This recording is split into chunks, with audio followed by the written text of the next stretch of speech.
Sandro Mulak opisyal nang nagsampa ng reklamo laban sa dalawang baklang Genie executives na pinagsamantalahan siya.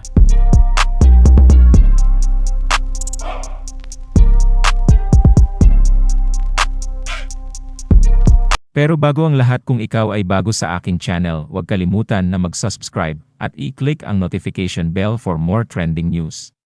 Nagsampa ng kaso ang aktor na si Sandro Mulak sa National Bureau of Investigation, NIE, at nagbigay ng opisyal na pahayag ang kanyang ama, sa gitna ng mga tsismis tungkol sa kapuso aktor na si Sandro Mulak na pinagsamantalahan ng dalawang independent contractors sa isang hotel room. Humingi siya ng tulong sa mga otoridad. Nagsampa ng kaso ang aktor sa National Bureau of Investigation, NIE, laban sa mga salarin, kasama niya ang kanyang ama, ang aktor na si Nino Mulak, para formal na magsampa ng reklamo at tumanggi ang NIE na ibunyag ang mga pangalan ng mga respondents. Gayunpaman, nabunyag na noon na ang mga suspects ay sina Jojo Nones at Richard Cruz. Ayon sa mga otoridad, pareho silang humingi ng privacy.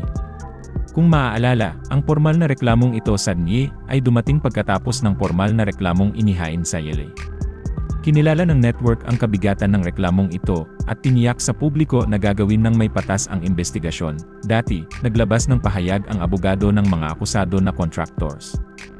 Idiniin nila sa kanilang pahayag ang kanilang malalim na kalungkutan sa mga bintang laban sa kanila.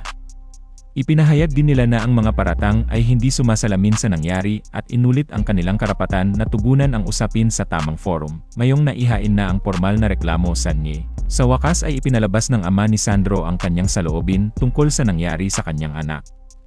Sa isang post sa Facebook, ibinahagi ng dating child wonder na naghihirap ang kanilang pamilya sa insidenteng kinasangkutan ng kanilang anak na kinabibilangan ng unspeakable and vile acts na ginawa sa kanya. Humingi siya ng panalangin habang pinagdadaanan nila ang lahat ng ito upang magkaroon ng sapat na lakas at tapang habang hinahangad nila ang hustisya para kay Sandro sa legal na paraan. Sa pagtatapos ng kanyang pahayag, pinasalamatan niya ang mga tao para sa suporta at magiliw na mga salita at ang iyong magiliw na regalo ng espasyo. Samantala, nagpadala ng text message sa YLA Integrated News si Sandro Mulak patungkol sa kanyang kalagayan ngayon. Ayon sa ulat, maikling ibinahagi ni Sandro kung ano ang pakiramdam niya sa gitna ng isyung bumabalot sa kanya. Ang panganay na anak ni Nino Mulak ay nagsabi na siya ay kasalukuyang hindi maayos, ngunit siya ay mananatiling malakas. Hindi po ako pero kakayanin ko po.